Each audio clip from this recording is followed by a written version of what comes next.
मैं शहबाज शरीफ साहब के साथ मीटिंग करूंगा और कहूंगा कि इस एयरपोर्ट को बड़ा करें। आज मैं आया खुद भी पंखों वाले जहाज पे आया हूँ। हफ्ते में 30 फ्लाइटें होनी चाहिए, 30। हमें दुआएं तो दो। उसको 30, 35, 40 अरब रुपया दे के मुकम्मल किया और मुकम्मल होने का नाम नहीं लेता। यहाँ पे तो मुझे अफसोस होता है कि एयरपोर्ट जो मेरे जमाने में था आज भी वही है, ना उसको बढ़ाया गया है ना उसको वसी किया गया है, फ्लाइटें भी वही हैं।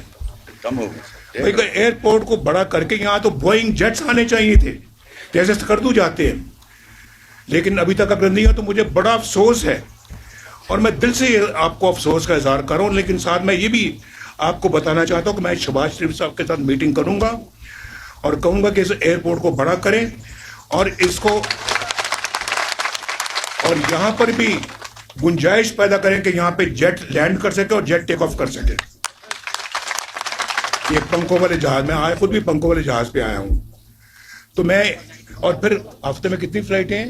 हफ्ते में 3 फ्लाइट, एक जहाज है। हफ्ते में 30 फ्लाइटें होनी चाहिए, 30। ये अपना आप देखें, आप अभी अंदाजा करें। एक तो ये मैं जो अभी बताया है, गिलगित से स्कर्दू तक कितने घंटे में आप पहुंचते हैं? आजकल आज 3 घंटे में 3। तो पहले कितने घंटों में पहुंचते थे?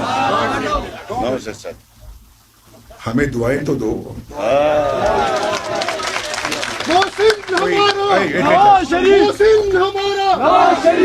कोई 9 घंटे के सफर को हमने 3 घंटे में ला के खड़ा कर दिया है। 6 घंटे आपके बचाए हैं, आपके बाल बच्चों के लिए कितनी सहूलत पैदा की अल्लाह के फजल करम से। ये हमारे दिल की एक मुराद पूरी हुई है।